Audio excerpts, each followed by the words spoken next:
21. We are quickly going to move towards our next session. To begin with, the session is about buckling the retina beyond routine. And we have Dr. Rajvardhan Azad from New Delhi. Welcome, sir. I would request Dr. Rajvardhan Azad, sir, to please take it over from here and please do the honor to invite our first speaker. Thank you very much. Before I invite the first speaker, I would like to say a few words. Can I have my first slide? Can I have Dr. Raj का presentation का पहला slide लगा दीजिए.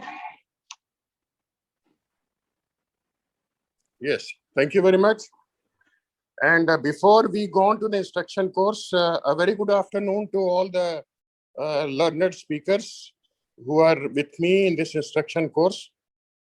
Before we go on to the buckling of the retina, I just want to dwell with the history of retinal detachment. I think at this juncture, we must remember the great stalwarts of retinal detachment, that is Jules Gonin. Gonin was born in Lausanne in the year 1870, and in 1902, he was in Lausanne with Professor Marc Dufour. And Marc Dufour was the chairman of the Department of Ophthalmology at that time. So he saw a great potential in him, and therefore, after only 2 years, maybe in 1903, he was made chairman of the department. And then, he went into the research in the retinal diseases area. And he presented the first paper in 1918 in the Swiss Ophthalmology Congress. And he was the one, for the first time, he said that the retinal detachment is caused by the retinal hole. But not many people would agree with him. And he could only be recognized, in somewhere in 1922, when, people got to know that this is because of, retinal hole, the retinal detachment. And, the first, the surgery which he devised for a retinal detachment, that was known as a ignipuncture. And ignipuncture was something like he prepared a diathermic needle, and through the needle he will puncture and drain the fluid. Later, the modifications came. Then scleral diathermy was, invented by the Chaplin, Linder, and Poffick, and later by Custodies, who started with the sponges, and with the Skippens, with the scleral incision, and in the implants, Linkoff with the cryo, and so on and so forth. This is what is the chronology of events in the development of retinal detachment. And now you can see the vitreoretinal surgery and all. The reason I'm saying here, the younger people may not be knowing about Jules Gonin. And of course, Jules Gonin was awarded a Nobel Prize in the year 1933. Unfortunately, he died and he could not receive the Nobel Prize for his discovery on retinal detachment. Now, the next slide, please. This particular presentation, as you can see here, normally the instruction courses on retinal detachment are, because related to, the routine kind of, the retinal detachments cases and all that. But there are several occasions, like buckling for unusual breaks. There are unusual breaks are there. We did a lot of these cases, earlier. Maybe, younger people may not have seen, we did surgery without microscope retinal detachment surgery. And I can tell you, we used to do it much faster than the other people. And of course, now there is a suprachoroidal buckling, which is used for many of the, for the disease delivery and also for retinal detachments. We have this macular buckling. This has come from Japan, and also there are some people who are doing in China and some part of the Russia. This is being done. And then we have this buckling without peritomy. This is something new, and we'll be hearing the learned speaker. And then buccal revision. I think buccal revision you people may not be knowing. We did a lot of these buccal revisions. If there is one failed retinal detachment, then we have to, revise the buccal. and we will either remove the buccal, or behind this buccal, we'll put another sponge or another buccal and then drain the fluid. That was what was called as a buccal revision earlier times. And then, last but not the least, we must remember management of buccal complications. Of course, this has gone much, much less than what was earlier, because diathermy was done and the sponges were then. The sponges used to act as a depot for the infection, and there used to be a lot of these extrusions and infection following the buccal surgery. So may I have the next one? Can I have the next one? These are small, video of the. Now it's very difficult to do the video for the retinal detachment surgery because you are using the indirect. You are also using the microscope. I thought we'll just, show this now. Earlier we used to do this, limbal, this thing to remove the conjunctiva. You see, this video is so clear. I don't have to tell you anything. Go inside and see the hole, do the cryo, and drain the fluid. And, that is the usual practice which is done now. The cryo has been done. And this, you pass the suture. While passing the suture, then we used to, say that when you are passing the suture, not to go too deep. For that, you must keep seeing the tip of this needle so that you don't go deep and there is no scleral perforation. So these are the points, which one has to remember. I may have the next one. I think that other speakers are there. Please go to the next one. Go to the next one. Yes. So scleral buckling is something, is from age old. This is something was done earlier, and it is definitely an art, and it has got a very important role, especially in VR surgery nowadays. There are certain types of detachments where you need to put the buccal and then go into the vitreous and do the vitreoretinal surgery. And of course, the scleral buckling in many situations, it is the surgery which is the minimum surgery with maximum years. With this, I'll I will ask the next speaker to speak for their part. Can I have the next speaker? Yeah, I think I am the next speaker. Yeah, please, Mallika. So good afternoon, everyone. I would like to thank Professor Azad for this honor and opportunity. And I will speak on buckling for unusual breaks. So the mechanism of scleral buckling is that the buccal is pressed inward, the sclera is pressed inward to close the retinal break. And this causes the choroid to get opposed to the retina, closing the break, as well as vitreous traction on the break itself is reduced. However, very important is accurate placement of the buccal with an adequate height, commensurate with the break.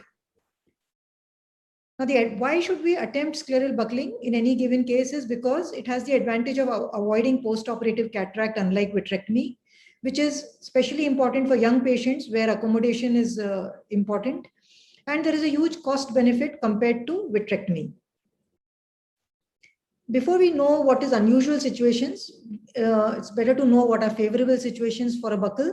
Anterior breaks in the same quadrant or in the same antero-posterior level, small breaks, operculated breaks without traction, a single break which may be large, a shallow RD or a holes in lattice, a peripheral dialysis. These are easy to buckle.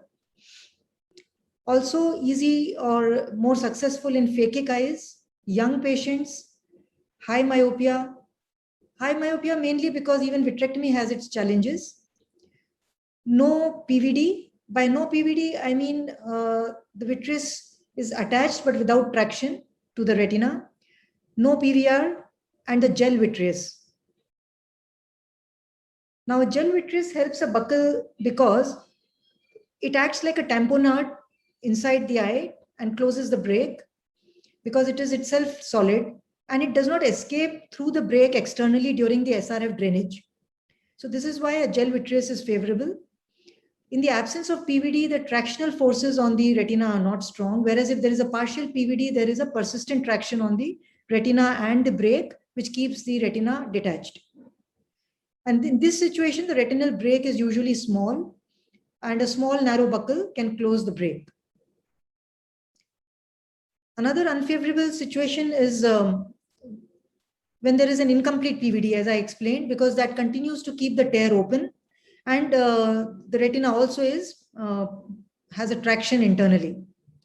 So in this situation, we need a high and wide buccal effect to oppose the retina to choroid. And you also need a gas tamponade internally to close the retinal tear, especially if the vitreous is liquefied, that doesn't do the job of internal tamponade. And so you need air or gas. So this is how the incomplete PVD will keep a break open. Now, if we have to use in these situations, whenever we have to use a high and wide buccal, it is important to create a hypotony by doing a drainage of the SRF externally and with or without paracentesis. And also we might need to put gas or air because usually the break doesn't close completely on the table. So we need an internal tamponade for the first few days. Now, how to decide whether the vitreous is liquefied or not?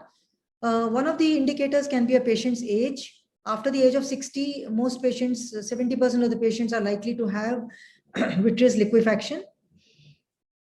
With regard to PVD, pseudophakic eyes, most of the pseudophakic eyes within 6 months of cataract surgery develop a PVD. And possibly that's the reason that the success rate, one of the reasons for poor success rate of buckling in pseudophakic eyes.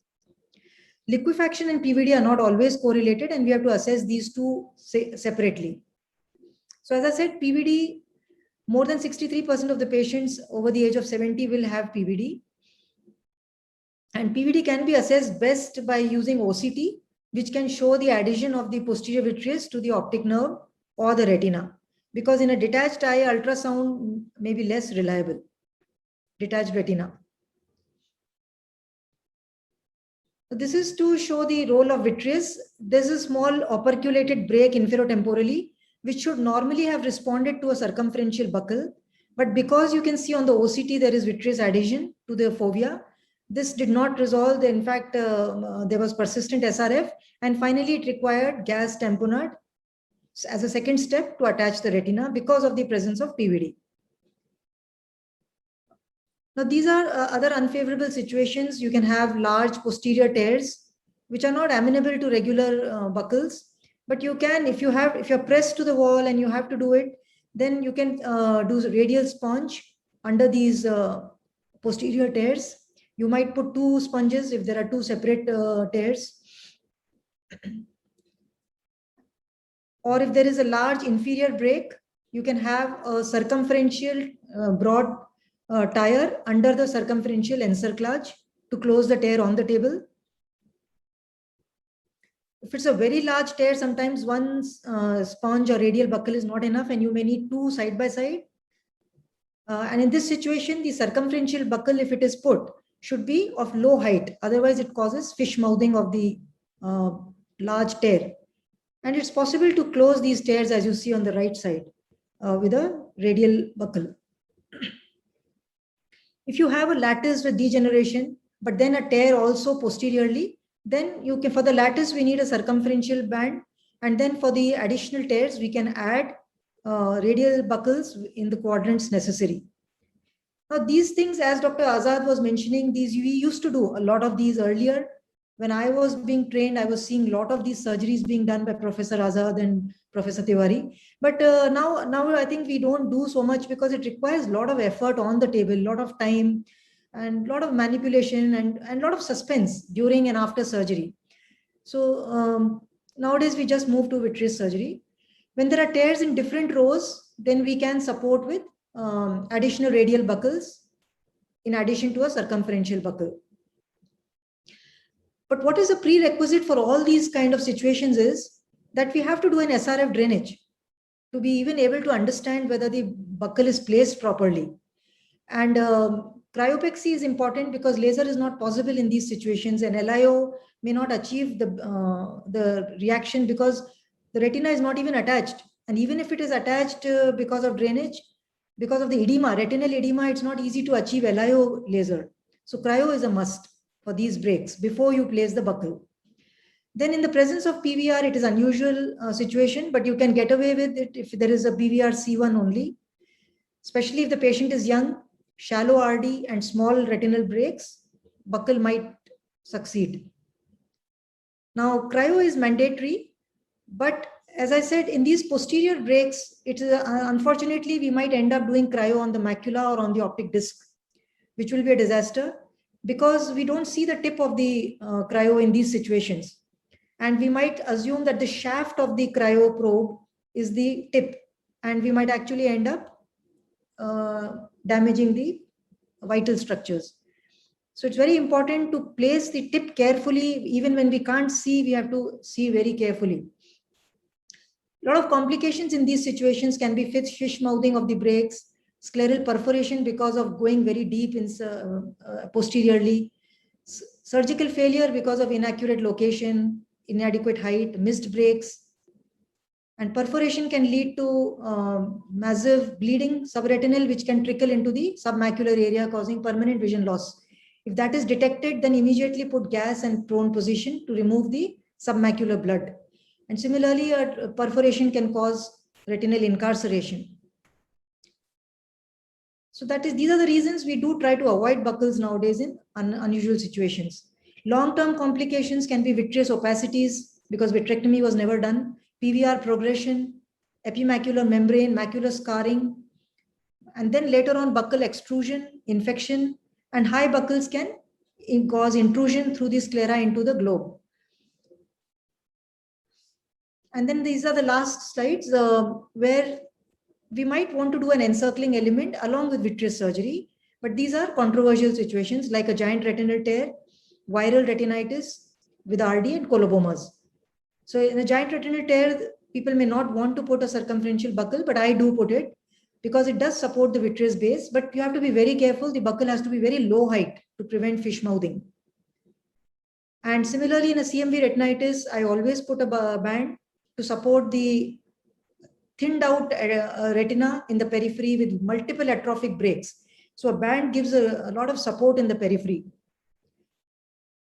And also it counteracts the late traction which happens in ARN. As you can see here, the traction beginning to happen, but because of the high buccal height, patient's retina is still attached. But of course, this is a clear no-no. When you have thinned out sclera and staphylomas, then no buckling. Thank you. So you are muted. I am Sir- muted. No, sir is muted. Sir is saying something.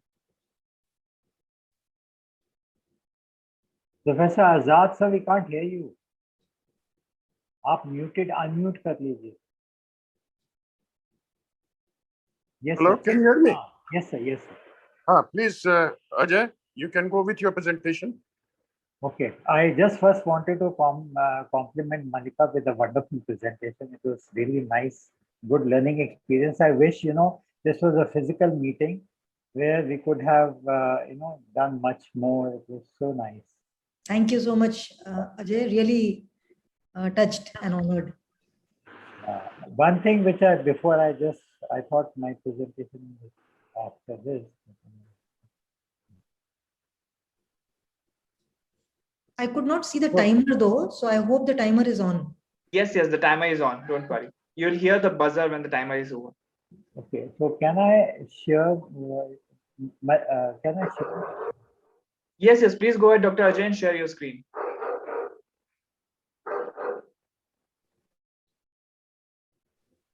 Can you see it? Yes. Yes. Thank you, sir. So thank you, Professor Azad, for giving me this opportunity.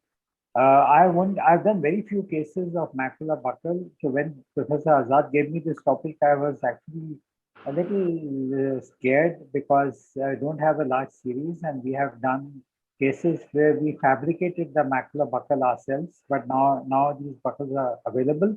So let me try to show you the literature and what we've done. So As Malika was just saying that belt buckle is not done, I thought before I start with my routine presentation, I wanted to show this review article, which is a meta-analysis, which said that supplemental squirrel buckle increases the primary reattachment rate of pars plana vitrectomy for rheumatogenic retinal detachment, although the final attachment rate is equally high without squirrel buckle after multiple surgeries.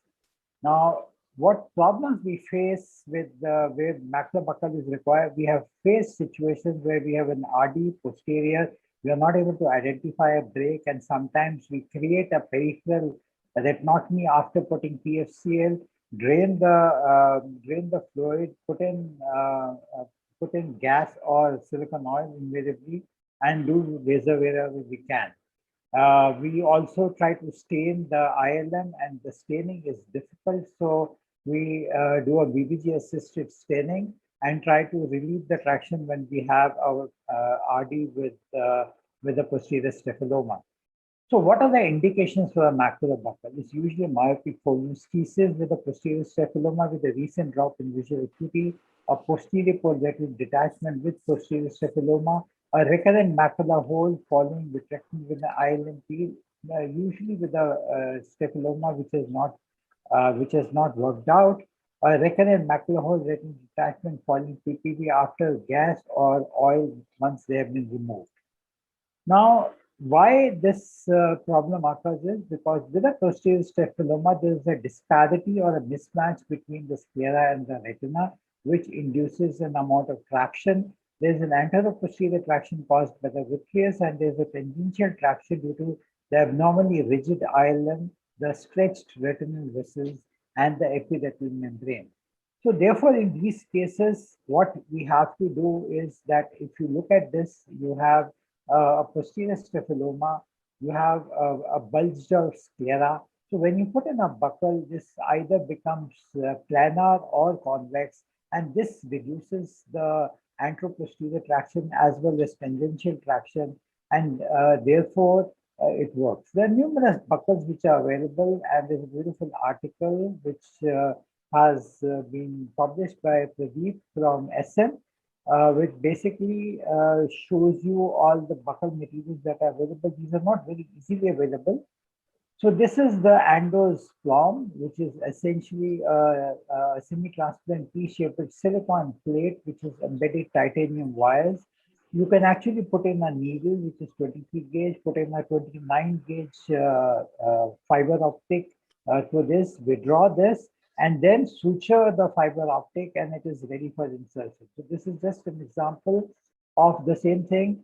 This is bent in the the anterior end is bent, which goes posteriorly. We have a fiber optic cable which is stitched here, and this is the ridges on which it is stitched, and that is how it is done with the nylon.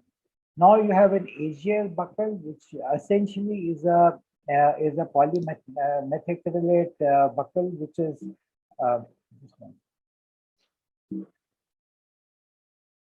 Which is covered with silicone, and the difference from Andos plomb is that usually it's not possible to bend it. So it comes as pre-bent. It has got a fiber optic 29 gauge fiber optic which is there. So why this fiber optic helps is that when you're actually inserting this thing and you want to see it inside, you can actually localize the end plate of the buckle. In this particular case, you can see here a part of the ILM was left with the BBG staining with the vitrectomy. So this is a combined buckle with a vitrectomy. And with this, we can identify the, the posterior pole. And once it is trans-illuminated, you can identify that your localization is correct. And then these are sutured anteriorly. You don't need to have a posterior suture.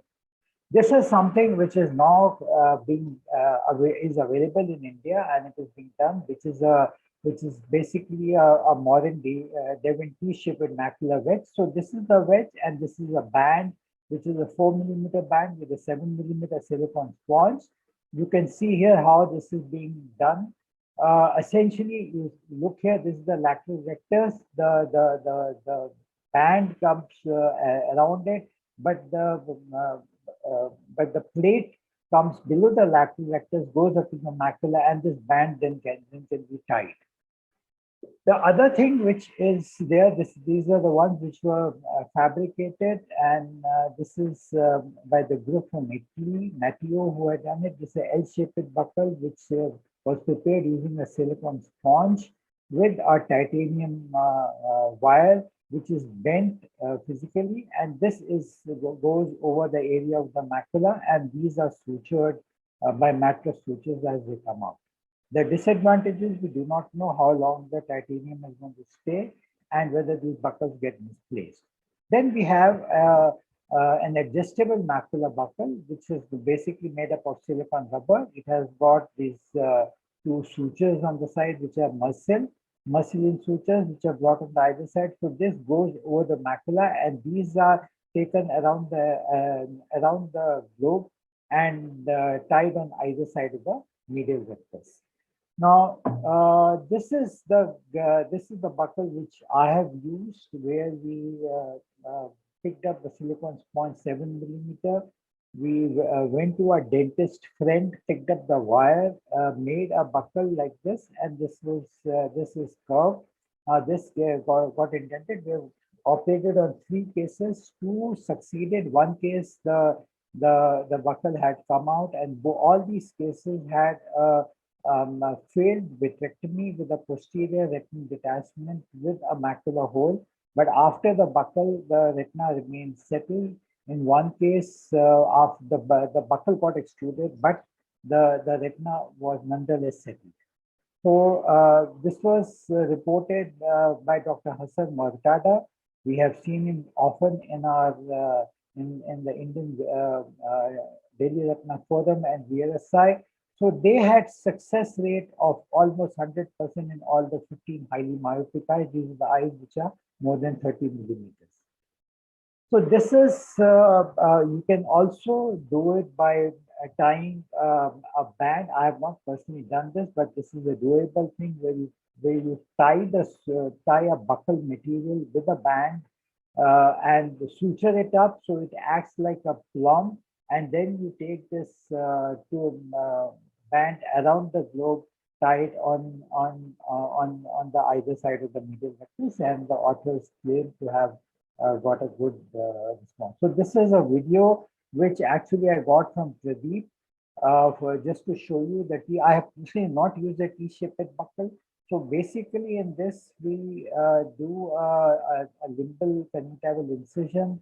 This is on the temporal side in the left eye. This is the Devon implant. This is this goes below the lateral rectus. This is a 4 millimeter band on the other side. So you can see here that we have tucked it below the lateral rectus.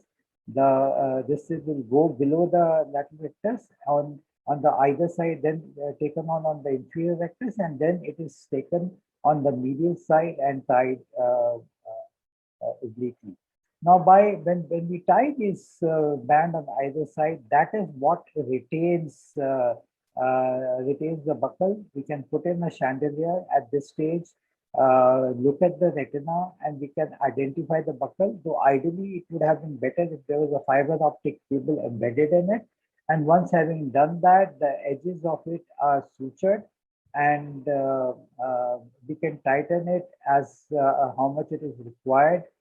And the vitrectomy can be, if it is being done simultaneously, this can be done. Usually, sometimes we do it as on a secondary level once vitrectomy is failed. So in that case, it is sometimes difficult to maneuver because these eyes are a little soft, but I think this technique works extremely well. So how do we assure proper alignment of the buccal under the fovea? There are external landmarks by which we can be sure, depending upon the positioning of from the lateral rectus, how posterior we have to go by class illumination. Then, as I showed you, doing an endo illuminator with a 25 gauge illuminator put at 6 o'clock position, and using an illuminated optical fiber, which again I showed you with the Ando's plum and the other buckle. Now, the questions that comes up is pathological myopia with a posterior staphyloma. How do we decide which case needs would need a macular buckle versus vitrectomy versus combined procedure? So these are the various indications for which a procedure needs to be done. So the choice of surgery has to be decided based upon experience. But whenever there is an associated posterior staphyloma, it is better to combine it with a primary buckle. Now, a primary buckle with the vitrectomy, so this is the posterior staphyloma component, so it can be done with a large macular species with a lamellar macular hole, a full thickness macular hole where there is subretinal fluid which is not subsiding, a lamellar macular hole with large subretinal fluid, a small size full thickness macular hole with SRF with vitreous attached to its edges, and those patients with a persistent macular hole and detachment where you have removed the silicone oil and these patients get redetached. Now, okay, so I'll just finish, sir. Essentially, we decide on a combined procedure, as I said, when there is a posterior staphyloma component and the indications are similar, then we have to go in for a combined procedure. These are some of the examples which underwent a combined procedure. This is another example. This is you can see here a buckle where the retina settles well. And these are some of the complications that can occur. You can have a supraocular hemorrhage, an optic nerve abutting. In this subretinal hemorrhage, scleral perforation, as Malika showed, you can have a scleromalacia. Therefore, when you are tying the sutures, you can have a scleral perforation, penile buttonhole. And post-operatively, I have found it in 3 of my cases. One case, there was a buccal displacement, possibly because of infection. The patient can have CN progression with some restriction of eye movement, diplopia, and focal RPA. So this is study. These are cases from Matthew where there's a subpenile hemorrhage. You can see the exclusion. You can see scleromalacia. This is again exclusion of an Asian implant. And you could actually have a band pressing on the infratemporal vortex vein, which can produce a choroidal detachment. This is a rare occurrence where after the myopic fovuscis settles down, you please notice the thickness of the choroid here. The choroidal thickness after the buccal actually has increased. And this is a picture which appears like a CSR, which has happened after the settling of the retina. Now, this is just to, this is a very nice paper which has just been published this month. I would recommend all of you to go through it. And this beautifully discusses the pathomechanisms of various types of staphyloma, the type 1 and type 9 or type 2 staphyloma. So I would conclude here by saying that the tips and limitations for this procedure are it's better done in the GA. The post-op pain and inflammation, patients need to be informed. They can be marked refractive error. If a patient has had a buccal before, where there are a lot of additions, then this procedure is difficult to do. Then there is a potential risk of damage to the nerves and vessels of the procedure. Thank you. Thank you. Thank you, Ajay, for your presentation. I think it was very informative and lots of material content you have put in your presentation. I wish we had more time and we could have discussed it more, but nevertheless, we have a very selected group of patients with the, with the macular, foveoschisis and with the posterior staphyloma. And then a lot of these new things have come. I think the younger people need to understand the logistics as you have mentioned in your presentation. So I think it was very informative. Thank you, Ajay. Thanks, sir. Thanks for the opportunity. Yes, now we go on to the next presentation by, I think, Abhishek Anand. Abhishek is here. Yes, sir. I am here, sir. Yeah, please go on. And so I may have to leave after some time. Yeah, please go. No, please go, Ajay. No problem. I'll manage on your behalf.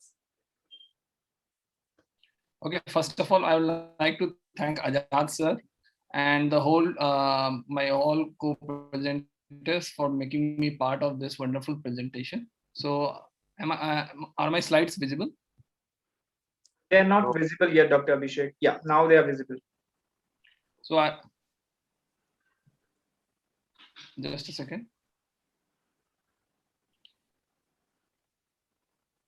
So I will be presenting on suprachoroidal buckling. As we all know that scleral buckling is a dying art and PPB is not a dying art.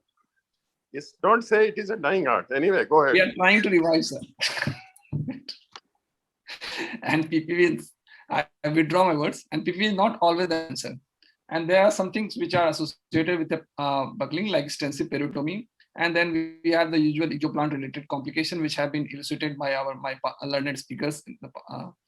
And then there are suture related complications. And one thing that I am very concerned about is the post-operative astigmatism and limitation to approach of the posterior breaks. So what we can bypass all these and still enjoy all the advantages of buckling. So here comes the role of suprachoroidal buckling. So we all know the suprachoroidal space is a potential space of 75 micron between the choroid and the sclera, and it can expand and accommodate up to 200. It can expand up to 100 to 200 microns. And running across this space are thin pigmented lamella that stretch from the superficial layer of choroid backwards and outwards to blend with the lamina fusca of the sclera, which can be separated easily. A space is traversed by the ciliary nerves and vessels. And if you look on the histology, this is the suprachoroidal space, and this is a video by which won the Red Club Best in Show Award in ESRS by Flavio and colleagues, and in which they passed an endoscope into the suprachoroidal space, and where you can see the superiorly is the choroid and bridging it is the vertex vein, and previously it was the ciliary nerves. So basically, if we can, it's a potential space where we can use it for our advantage.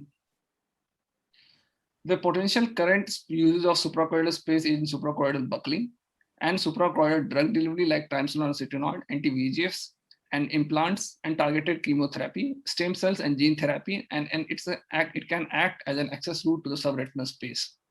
Today we'll be discussing on peripheral buckling through suprachoroidal route. As we all know, this suprachoroidal buckling was pioneered by Ehab and Rice and colleagues. What are the things that you require for suprachoroidal buckling? So basically you need an olive-tipped cannula. You read a Sandler lighting to illuminate and demarcate the break. And you also need fillers. These are mainly derma fillers, and you can also use Halon GV, which can stay there in the suprachoroidal space for 15 to 3 months as and when required. And they can act as an indenter.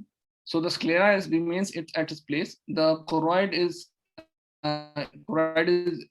lifted up by these fillers, and this indents and opposes the retina till the permanent chorioretinal scar is formed by the cryoplexy. The surgical steps are usual. First of all, we establish a Sandler illumination. We localize the break with a wide-angle viewing system and peripheral indentation. We do a localized peritomy around 2 to 3 clock hours in the suspected area of break. We do a fine localization of break by a cryo. We establish access to the suprachoroidal space in the meridian of break 4 mm from the limbus through scleral cut down. And SRF drainage is done to prevent inadvertent IOP rise during the suprachoroidal injection of fillers. We transfer the suprachoroidal space with the olive-tipped cannula. We determine the tip of cannula by slightly indenting the choroid while viewing through the Sandler illumination, and inject around 0.3 to 0.4 ml of filler in the suprachoroidal space. Since both our hands are engaged, so we generally ask an assistant to carefully inject and slowly inject. This will create a mound of sufficient indentation and maximum diameter around 10 to 15 disc diopters. And withdrawal of olive tip cannula should be done very carefully. And then we close the scleral cut down with spectral sutures, and then we close the peritomy.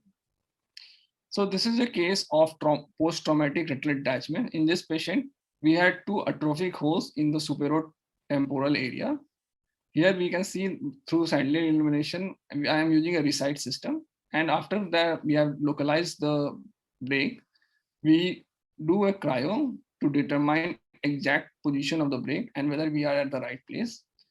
Once we have determined the break, we do a marking and we again reconfirm it by doing a double cryo. So we are now 100% sure that our marking is exactly at the position of the break. We do a peripheral indentation to look for any missed breaks, how that has to be performed before taking up the patient for surgery. Now, in the meridian that is parallel to the break, we do a scleral cut down. You use liberal diathermy to invert the two ledges. And at the point of, we do a external SRF test. I think the video got, now this step is very important because we have to introduce some external and we have to introduce the fillers into the suprachoroidal space. So here, this is the most tricky position because it's very difficult to determine where the tip of olive cannula is. And once we have determined it, we inject the around 0.3 to 0.4 ml of the filler into the space. And then we close it by the space by the scleral cut down by 80 Vicus sutures, and the peritomy is then closed. This is the day one post-op of this patient. Here a total RD. On the right side of the fundus diagram, you can see the indentation of the fillers and creating a mound, which has led to the closure of the hole and resolution of the detachment. Now, the another use of this is, which I feel, is that many times we take up a patient for surgery, and sometimes we see there is a small hole during the pars plana vitrectomy. So we can use this also for providing a temporary indentation in the inferior retina if it is required for around 2 to 3 months till our chorioretinal scarring is formed. So this was a patient of macular hole with total RD, and this we can see the peripheral indentation, and it lasted around 60 to 80 days. Now, it's not that it's always, it has some associated potential complications also. Now, this is a case that I did first. This is my first case, and I wanted to play very safe. And this was a case in which I was trying to know how do you go. I just wanted to get a feel of it. So this was a case in which already the vitrectomy was done, and I wanted to know how this olive tip cannula goes inside. So it was basically a safe play that I wanted to do. Now, see how it can, it can see in this case, if you look at there are two humps that are created. So the first hump was created because I was not able to determine only where my olive tip cannula is. And in the second attempt, I was able to rightly place where I wanted to place the fillers in the suprachoroidal space. So I think it was also the initial learning curve as well as that the visualization under the silicone oil might be deceptive. Now, this is another case of almost the same post-traumatic superior temporal RD. Now, what happened in this case was that there was an inadvertent increased amount of suprachoroidal filler that was injected, and you can see that the arterial pulsation stopped for some time, and then there was a certain gust that I felt that I could feel that the vitreous, there is a certain movement in the vitreous, and when I withdraw, I found that there was a chorioretinal incarceration in the scleral cut down, because that is the weakest point of the whole globe, and that is why once you increase the IOP too much, there will be with chorioretinal incarceration into it, and then we had to finish. We had to convert into a pars plana vitrectomy. What are the advantages? That it can be customized buccal according to the need. It can be done in contraindications to episcleral buckling like thin sclera. We avoid extensive peritomy. We avoid exoplant-related complications, suture-related complications, post-operative astigmatism, and limitation to approach to posterior breaks. There are certain cons that it has certainly a higher learning curve than the usual buckling that we do. And long-term indentation is a question mark. So we basically, after 2 to 3 months, you go on chorioretinal scar strength that is able to determine what is the success of the surgery. Thank you. Thank you, Abhishek. So can I ask a question? Can I ask a question? Yes, please do. Please do. Okay, so very good presentation. It's really mind-blowing. Would like to know, you prefer the filler or you prefer Helon, because Helon is easily available to all of us and we are used to using it. Whereas Yes, ma'am. fillers are used by oculoplasty people. So we are not comfortable using something which is for extraocular use for intraocular purpose. Yeah, so ma'am, actually, I started with the Helon, but what I felt in my hand, it was I could not see the indentation even after like 10 days. So then I became concerned about it, and then I shifted to the fillers. Now the derma fillers are commercially available, which the oculoplasty persons also use them. The problem with the derma fillers in our, like the place in Patna and all, is that the derma fillers that are commercially available and which have a very high success rate and establish the gold standard are very costly. So one derma filler can cost you around 15 to 20,000 depending on the brand that you use. So then I thought how to bridge this gap. So I started using the derma fillers from the Korea and Japan. Now they are relatively cheap. They come around 2,500 to 3,000. I have taken a consent till now, but I felt it was very, it was very dangerous right now, but they are very biocompatible, and in none of my cases, I have done till 15 Okay. cases. None of my Okay, cases, Abhishek, we can, found we- any sort of. yes, we can discuss later. But what you feel is this is better than the Helon is the derma fillers, This is- isn't it? Okay. Better than the Helon. They give a longer time of indentation. Longer time of indentation. So very good presentation, and but don't say that scleral buckling is a dying art. It is an art which will live forever. It will not die. A nice presentation. Sorry, sir, I think withdraw my. this no, it's not sorry. I mean, most of the younger people think like that, but it should be otherwise. Anyway, and this is a very good presentation in the sense that we can go with a minimum amount of surgery with the maximum result. Nevertheless, I don't think this surgery can be this kind of surgery cannot be applied to all types of cases. This may be for limited kind of patients, and even if it is for limited kind of patients, I think it will be a good thing to try. So all the learned people are here. You can try this, and then send your comments to Dr. Abhishek. Thank So you. then, shall we go to the next presentation? I think Dr. Yes, please. Salab Sinha is here. Yes, sir. I'm here. Shalab, Yes, can sir. you go with your presentation? Yes, sir. Can you hear me, sir? Yes, very much.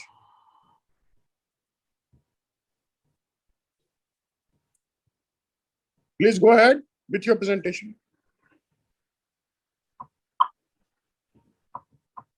We can't see you. Can you put your video on? Yeah, he has put his video on. When he starts speaking, you'll see his video. Yeah, please go ahead. You see my presentation? Yes, we can see your presentation, Dr. Shalab. Please go ahead. So, thank you very much to Dr. Professor Azad for giving me this opportunity. I have no financial disclosures. So, what can be the indications for using this tool? It is for basically for single break RDs or as a complement to vitrectomy. So this is the hook. You can see here, this is the left hook and the right hook, and this is how it is designed. The curve here is at 42 degrees, and there's another bend here which is at 2 degrees, and this is how it is not a full circle, but it is almost a full circle. So this is the design of the hook, and in this diagram you can see what we are trying to do here is that this hook here goes all around the eye underneath the rectus muscle. So you can see here the right hook here, and similarly for the other eye you can use the left hook depending upon which eye it is. So the technique is that you make two radial cuts 180 degrees apart between the two muscle insertions, and ideally if you make the first cut should be in the area of the break. Then you use sodium hyaluronate to make pockets under the muscle and the tenons, and then you pass the hook under the muscle, underneath the tenons, and through each of the 4 recti, and it comes out from where it was inserted. And then you check each of the quadrants whether the hook has passed underneath the muscle or not. So can you see the video? Is the video visible? No, sir, we can't see your video. No, not visible, not visible. Can you play the video separately? Then he You has see the to video now? stop share. Is the video visible now? No, have you chosen desktop or PowerPoint during screen share? It is desktop. So desktop, it should be visible, I think. Is it not? Is it not visible? No, No. sir. We can't. Maybe you can show it after the presentation is over. You can go to the video outside separately. Actually, the main thing is the video only, ma'am. So you can stop share and go to and maybe open up the video possibly. Ma'am is asking you to close the PPT and then start the video in VLC or player and then start the screen share.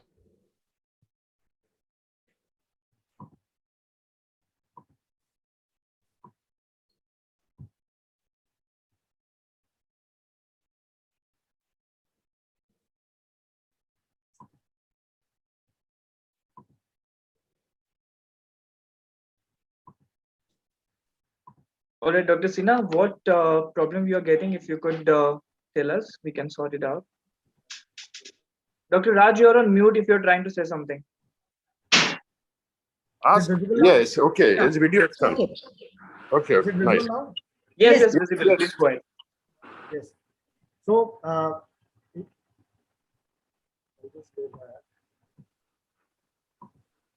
Play. Yeah, it's running now. so I have made one cut here, and I have already put viscoelastic underneath the muscle. So this is what the hook looks like. And the hook here goes underneath. This is the lateral rectus muscle. So the hook is inserted underneath the muscle here. So the initial difficulty is getting this underneath the muscle.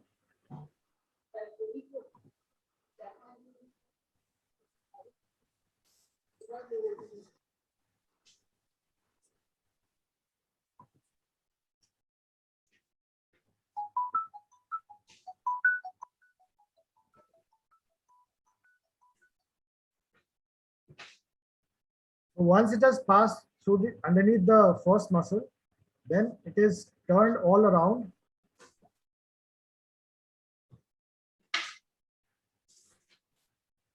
You can see here this hook is going underneath here, underneath the conjunctiva.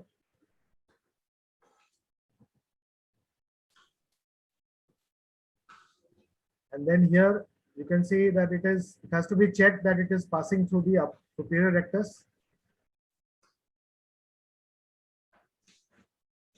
So you have to keep palpating the tip of it with your other instrument. And then it is slowly rotated.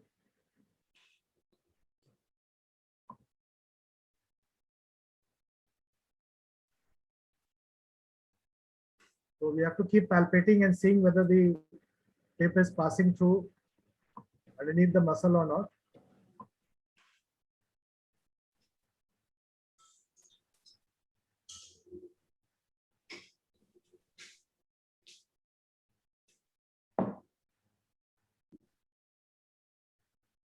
So once we make a 360-degree turn with the instrument,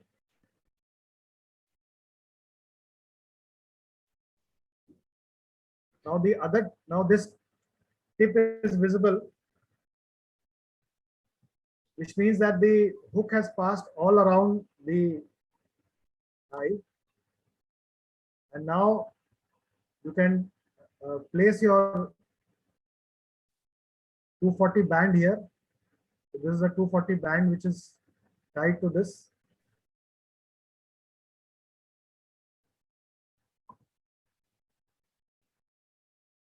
So, and then you have to basically go in the reverse fashion as we had gone inside. We have to go in the reverse fashion.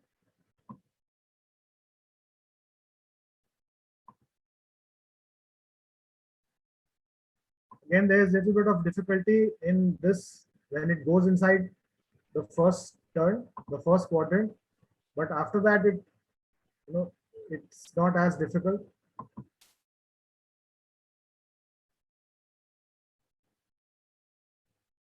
So here you can see that I have brought it out, and then you can just trim it. Trim this suture.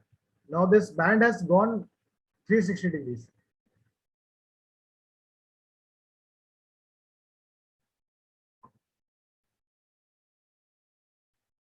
You trim the band and you can place your Watsky Allen sleeve.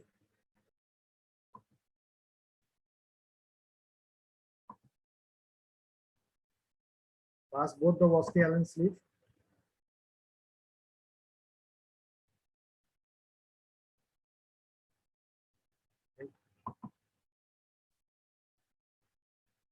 So this is the other quadrant. So one quadrant I had opened up the Kanintara. This is the other quadrant where so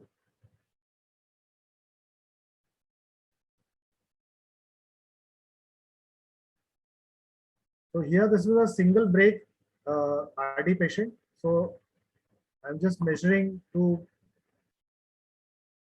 place the buckle also here.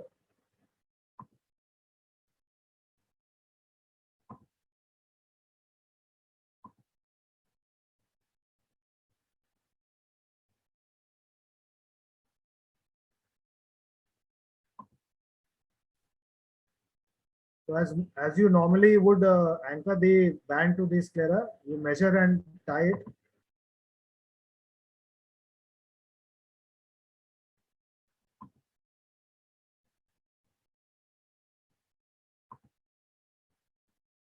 You cut it and you place your band underneath the Kanintara. And the other quadrant that I was saying that you open it up. And again, similarly, you have to at least suture this in two places. So here again, you isolate the area, measure it, and anchor that band. Again, you can see here I've measured and I'm anchoring this band to the sclera. So it has to be anchored in at least two quadrants for you to get a good indentation in the area that you want. Stop sharing this.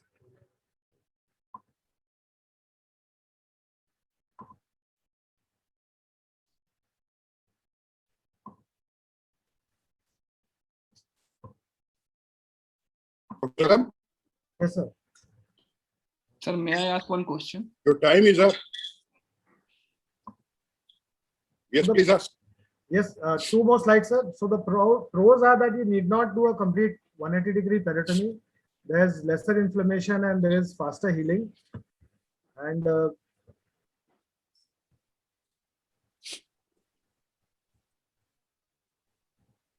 but the cons are that it has a very high learning curve. I had a lot of struggle, as you saw that this was not easy. This is not an easy procedure to do in the first few cases. And there is struggle. We may think that it will take less time than doing the conventional 360-degree peritomy and then hooking all the four muscles and then passing the band. Thank you very much. Salam. Thank you. Sir, can I Salam, ask one? thank you very much. There was a question. Can I Yeah, ask one? please ask. Salab sir, in your Yeah, please. all the operated cases in which you have put a 240 band buckle, Post-operatively, do you feel that have the buckle moved anteriorly or posteriorly from your desired side, where you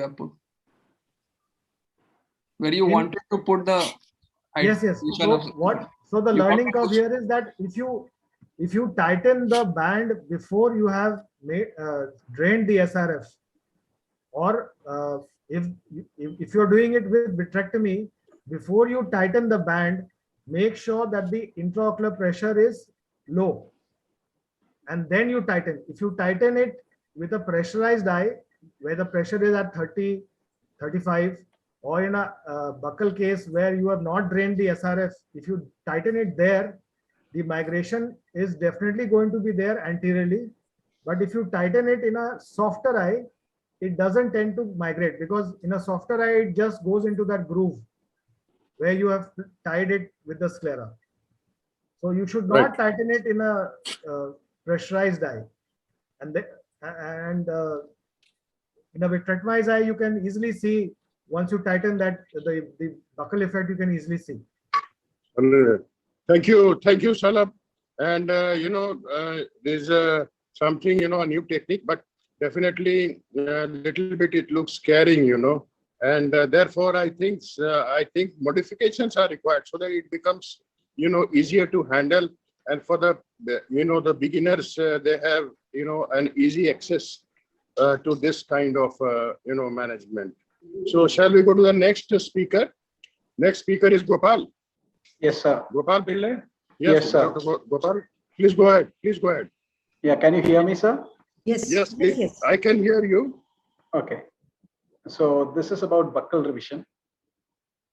I want to tell you that when I started learning retinal detachment surgery, this was one basic book that we looked through. This is in 2001 by Professor Azad himself. So buccal revision is a very challenging procedure, to say the least. And basically, it is about finding the brake-buccal relationship.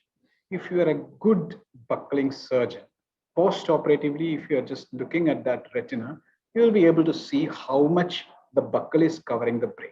Especially this is important when you are using a smaller buccal or a thinner buccal, or if you have a very large brake. So you have to look at the brake-buccal relationship.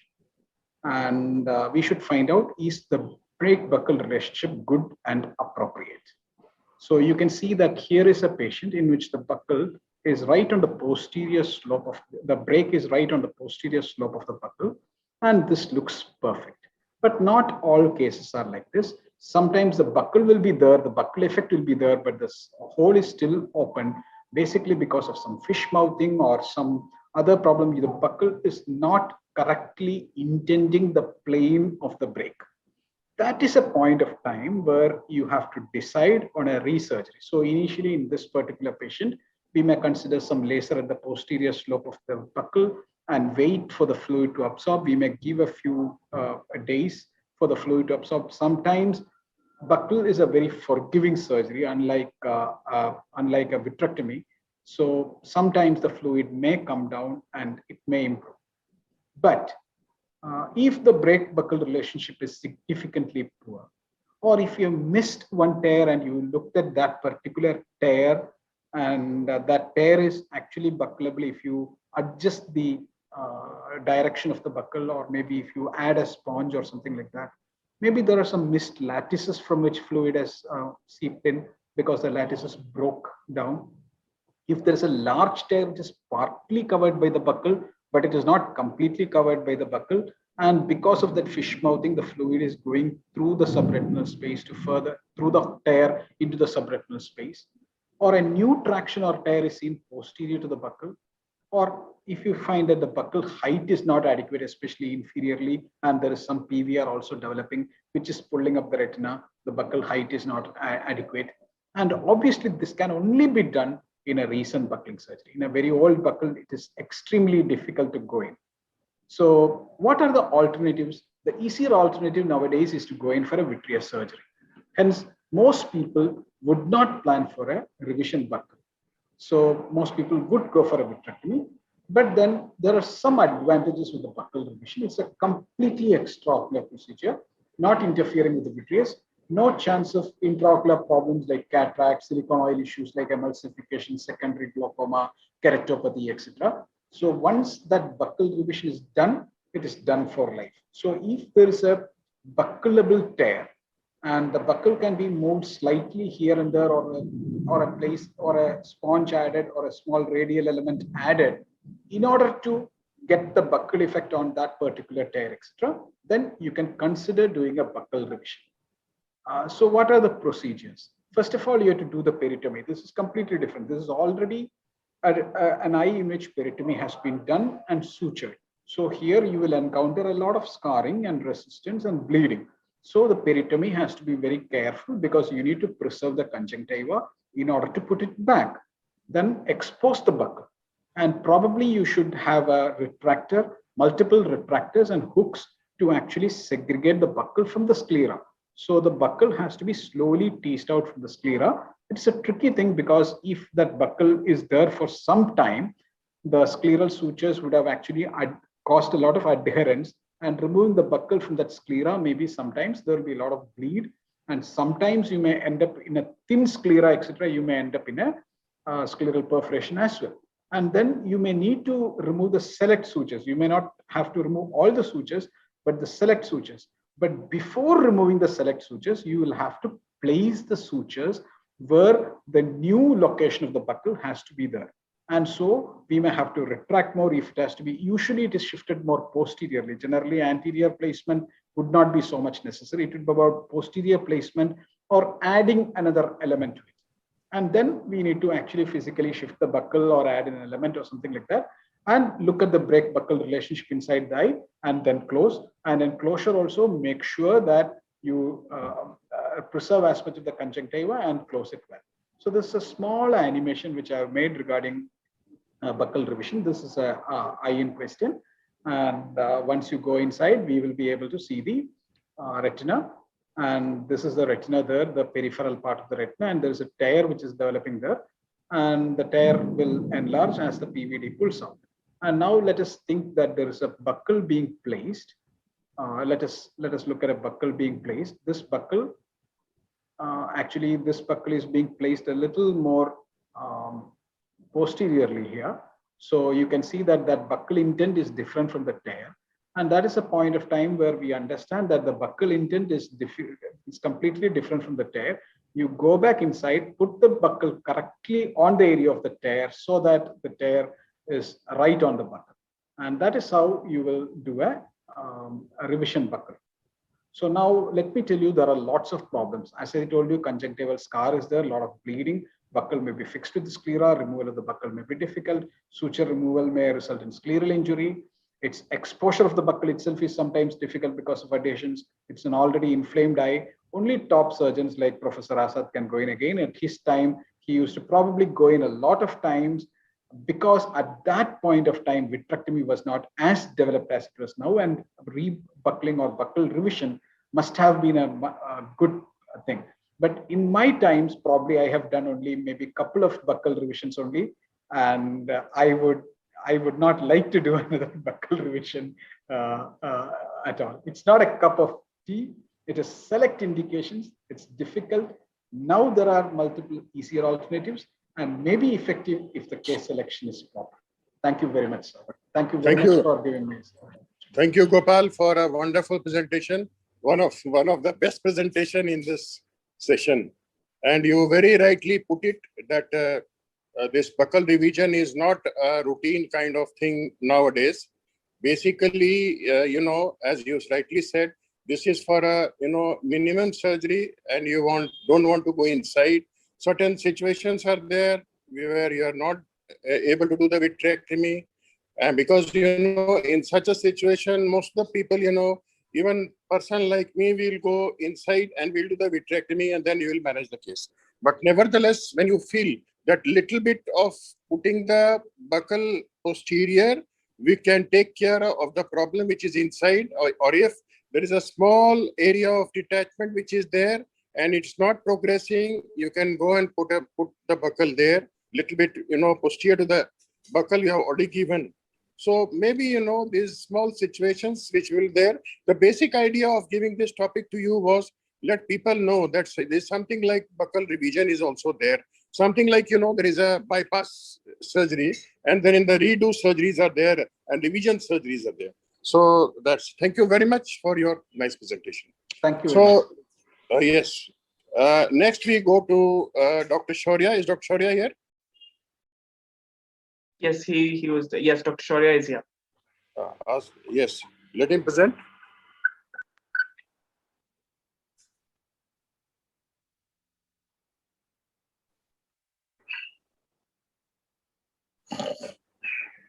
Okay, so can you hear me?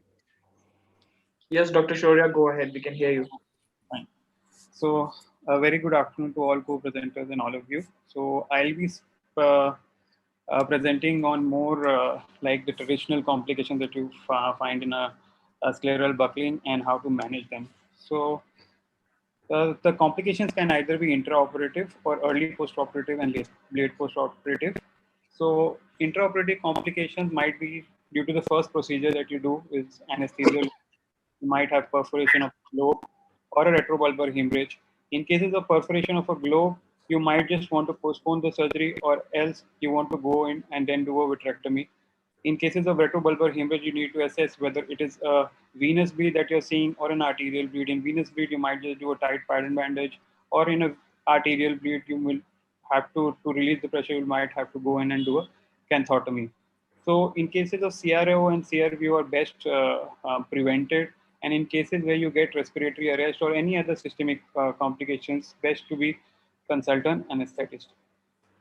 While doing the surgeries, you might just find corneal edema, which might interfere with your viewing. And this is mostly due to epithelial edema. Raised IOP is one of the most common causes. It can be taken care of with a cotton tip applicator. In severe cases, you might need to remove the epithelium.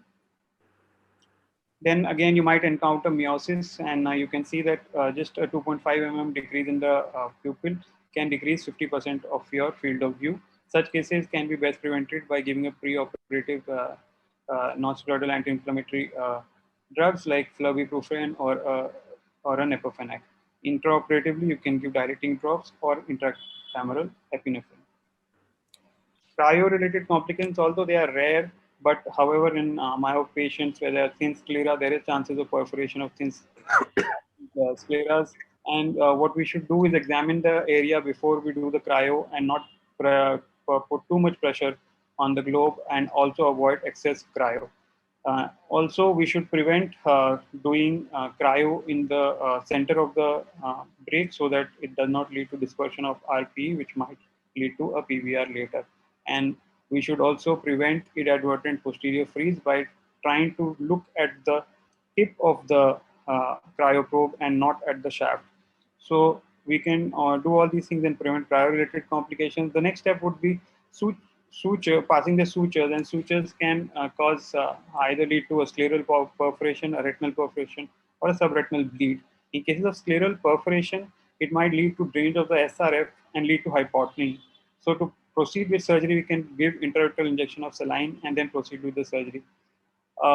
In cases of retinal perforation, when you might see pigments or blood coming out, you need to then examine the retina, see where the break is, do the cryo, and support it with the buckle.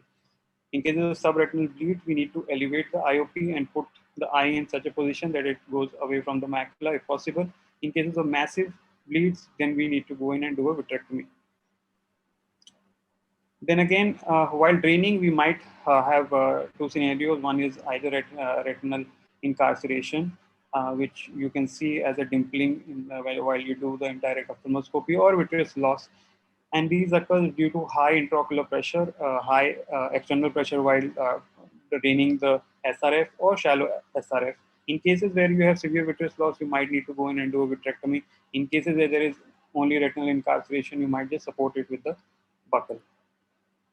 Again, choroidal hemorrhage can also be a complication which is related to drainage, but these are seen more with the cut down technique, and you can again follow those procedures by increasing the IOP and positioning the patient in a way to put the bleed away from the macula. And in massive cases, again, you have the option of going in for vitrectomy. Excessive tightening of the encirclage can also lead to elevation of IOP and then leading to complications like CRO and CRVO. In such cases, you need to do loosening of the buccal, paracentesis, anything that would decrease the intraocular pressure.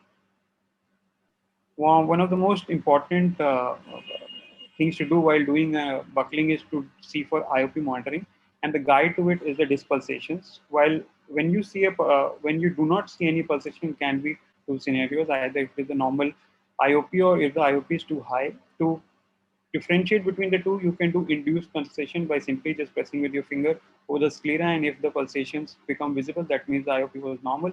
In case if they don't, then it means that the IOP is high. In case you see the pulsation, that means that the IOP is high. So in such cases, you need to do an AC tap, and you can give IV mannitol, and these are seen more in cases in which we do non-drainage. Loosening of the buccal can also be done. Now going to early post-op complications, well, you can face angle closure glaucoma due to tightening of the encircler necessary cryotherapy. You might see congestion and congestion of the ciliary body, whereas a shallow detachment of ciliary bodies. These can be managed with conservatively with steroids, cycloplegic, and aqueous suppressants for a couple of days. If it doesn't resolve, then probably we'll have to go in removal of the encircler and ECD formation. Tight encirclage might also lead to interruption of the anticiliary arteries and compression of vortex veins, leading to anti-segment ischemia. Mild cases can be taken care of with topical and systemic steroids. In severe cases, we might need to go in and do loosening of the encircling band. Now, one of the common complications that are there is buccal infection, and most commonly it is gram positive and also some gram negative. The main complaint that the patient might come with is pain, and it might lead to endophthalmitis and orbital cellulitis. So best would be to remove the buccal with a cover of antibiotics. Rarely the patients might also develop a choroidal detachment, and more seen in patients with elderly and aphakic who are given a broad or posterior buccal. These cases generally spontaneously resolve, and rarely we need steroids. Endophthalmitis, although is very rare as it is an extraocular procedures, might occur rarely, and standard protocols can be followed by giving intraocular antibiotics, and if not, then going in for vitrectomy. Motility disorders can present due to excessive traction on the extraocular muscles or traumatic damage of the muscles. They do relieve in 3 to 6 months, so it's preferable to wait for 3 to 6 months before you take a decision to go in for a squint surgery. Refractive error is obvious as it leads to some elongation of the eyeball. So in such cases, and even more so in cases where you put a segmental buccal and you might have astigmatism, they tend to stabilize around 3 months. In case there is residual refractive error, spectacle and contact lenses can be given. Now, one of the most unwanted outcomes would be primary reattachment failures, and the most common cause is proliferative vitreoretinopathy. In these cases, mostly vitrectomy is required. Else, in cases where we put a high indent, we can have fish mouthing, or when there is a traction on the brake, can also be one of the causes of primary attachment failure. Again, open brake, like a missed brake or an inadequately cryoed or supported brake, can also lead to failures. So in such scenarios, what should we do? Well, we should ask if there is an open brake. In such cases, we should give air or SF6, and we can go in for a buccal revision. And then we should ask, are the indents in the right place? So if the brake is well supported by the buccal. If not, then additional support can be given. Then we should know whether it is the buccal is high enough, whether it is given the enough indent that is required. If not, then we can give in extra sutures or drain. Late post-op complications can be either buccal extrusion or intrusions. Buccal extrusions are more commonly seen in such cases. It's best to go in and remove the buccal. Buccal intrusions are a little complex because unless until it is causing any infection or melting, we probably can just leave it and follow up the patient. Long-term complications, macular complications like macular pucker can occur, more commonly seen in scleria, total RDs, and places where you get vitreous loss. Such cases can be observed over a couple of months and see if for retinal attachment, and once the additions are good, then we can probably go in and do a PPB and an ERM peeling. And also because if buckling causes enough inflammation, there can be chances of a CME, which resolves by itself and can be managed conservatively.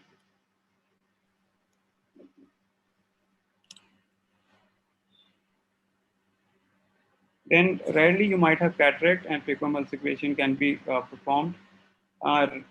Patients might also have redetachments after the initial 6 weeks of attachment or more. It can be due to opening of an original break or development of new break. So it can be there because of PVR, and the PVR leads to membrane formation and contracture, which then opens the old break or the new break.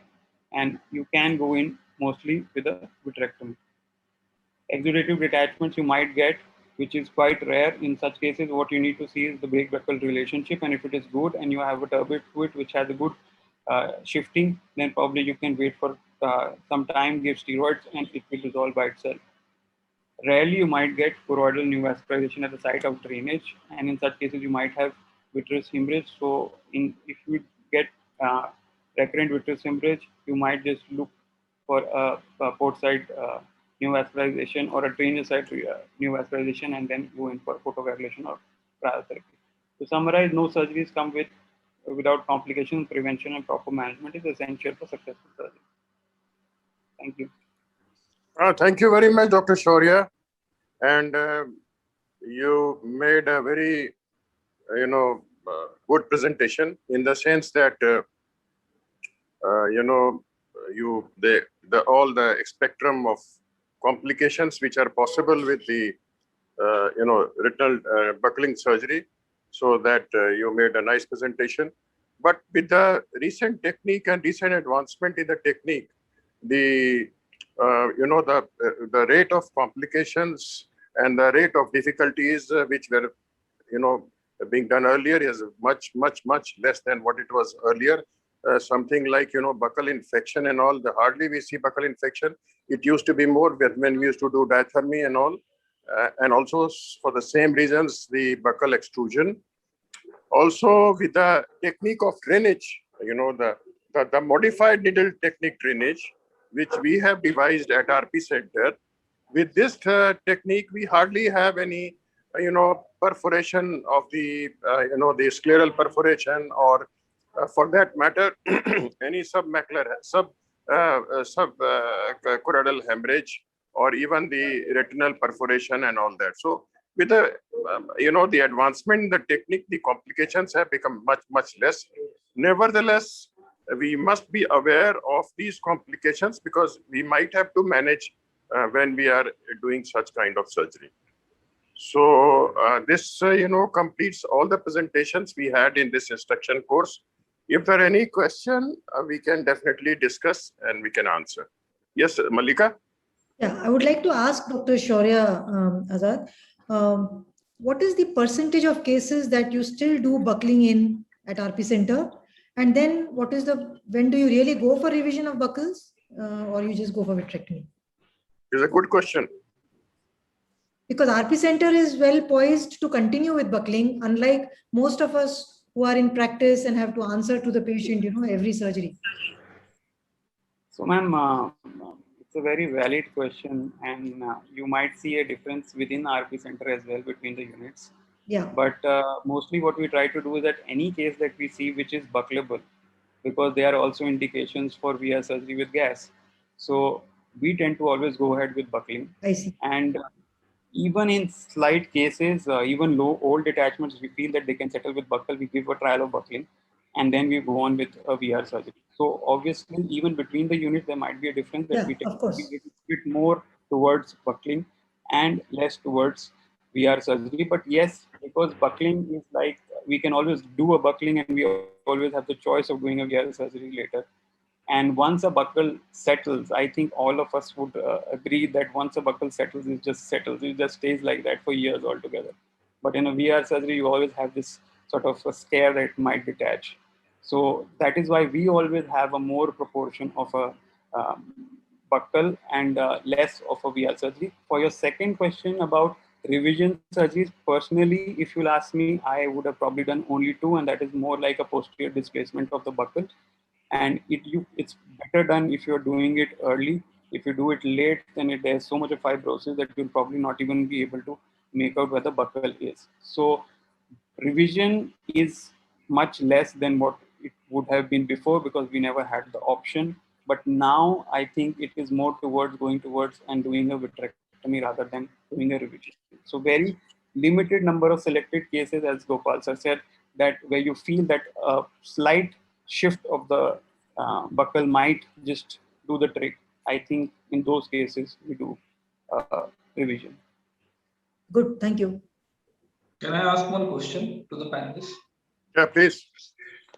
In cases of pediatric buckling, have you ever felt that the buckle is producing extreme myopia or astigmatism, and then you have planned that in the future we'll do a 240 cut down or something like that?